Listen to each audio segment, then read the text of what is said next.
తుక్కుగూడ సాక్షిగా BJP BRS తుక్కుతుక్కేనని Chevella Congress అభ్యర్థి రంజిత్ రెడ్డి అన్నారు. గత 10 ఏళ్లలో కేంద్రం తెలంగాణకు ఇచ్చింది గుండుసున్నా అని విమర్శించారు. రంగారెడ్డి జిల్లా తుక్కుగూడలో Congress party rally corner meeting నిర్వహించింది. ఈ సమావేశంలో సీఎం రేవంత్ రెడ్డి, వేం నరేందర్ రెడ్డి, స్థానిక నియోజకవర్గ ఇన్ఛార్జి కేఎల్ఆర్ పాల్గొన్నారు.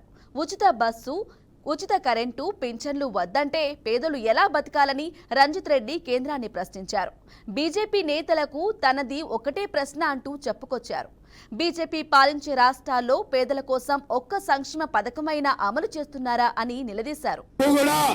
మన కాంగ్రెస్ కి పక్కా మంచి శుభ సూచకం, మంచి అడ్డ అయింది. మన అన్న రేవంత్ అన్న ఇక్కడికెళ్ళే గలవెత్తిండు, ఇక్కడనే 6 గ్యారెంటీలు చెప్పిండు, ముఖ్యమంత్రి అయ్యిండ్రు. మొన్న రాహుల్ గాంధీ గారు ఇదే గడ్డ మీద మొన్నొచ్చి కాంగ్రెస్ పార్టీ మేనిఫెస్టో 5 నాయ్ 25 పడాకే అని చెప్పిండ్రు.